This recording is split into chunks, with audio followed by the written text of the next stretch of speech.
today we're going to be doing the 3rd grade Loggerhead Lane program. So today we're going to talk to you guys about sea turtle biology, conservation efforts we do on Hunting Island State Park, and sea turtle nesting behavior. So let's go and learn about sea turtles.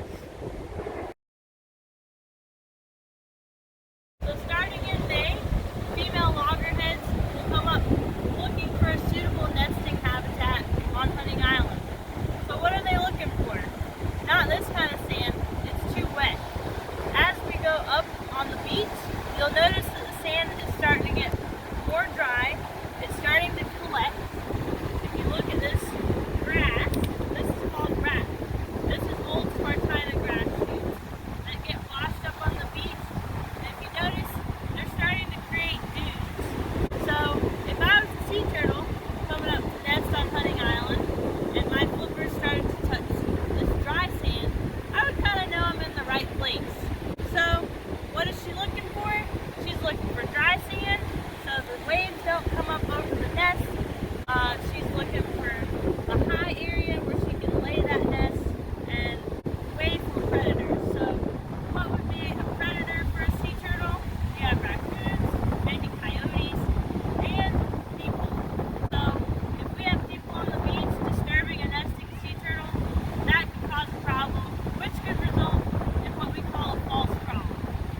A false crawl is when a turtle comes up on the beach, say she bumps into a log, the person scares her, or something else happens, and that's just a turtle U-turn, I call it, or a non-nesting emergence.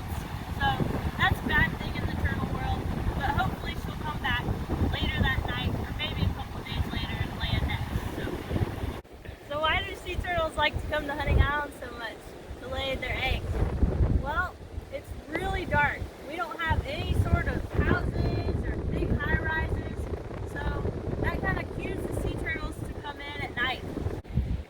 So when the sea turtles come up to lay their nests, they've already picked a nice suitable habitat. So they'll come up. Obviously they'd be on the dunes back there, but we don't want to disturb the dunes. So do you guys think she's going to dig with her front flippers or her back flippers?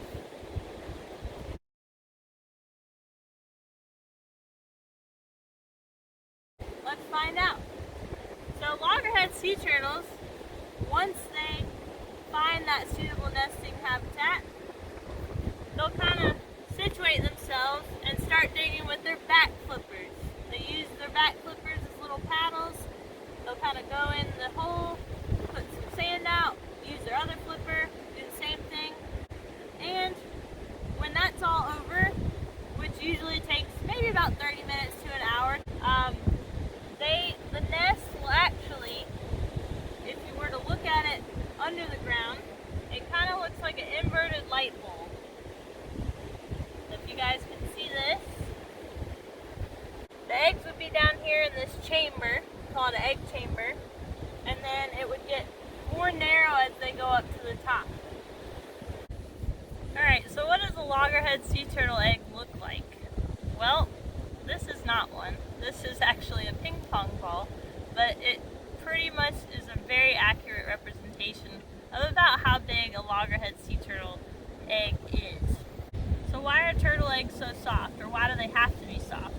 Well, it's a good question because when the mother sea turtle drops the eggs, when she lays them in the sand, usually the egg chamber is about this deep.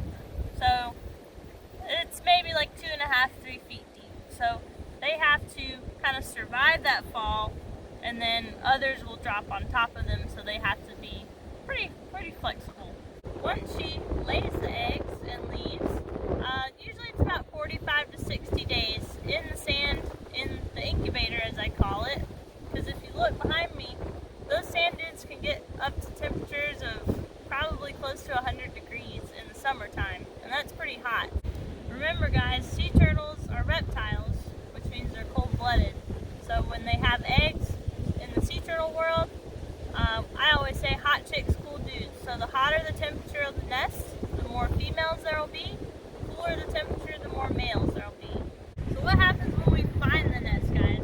So if it's not in danger of any washover, or if it's not in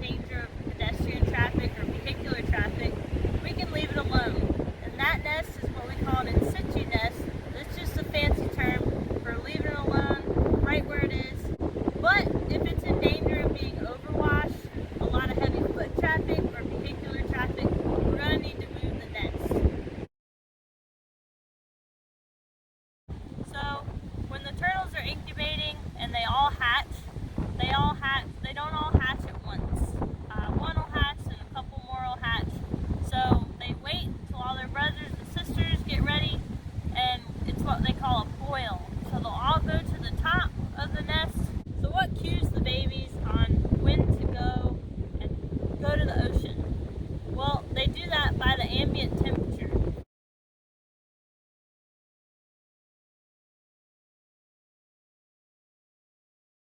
So when the ambient temperature of the sand cools, the sea turtle babies know it's time to go. So when does the ambient temperature usually cool? I'll give you a hint. It's when you're sleeping usually, at night. So the ideal time for a sea turtle to go back to sea is at night.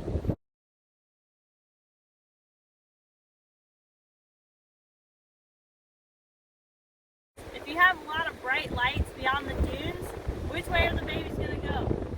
That way.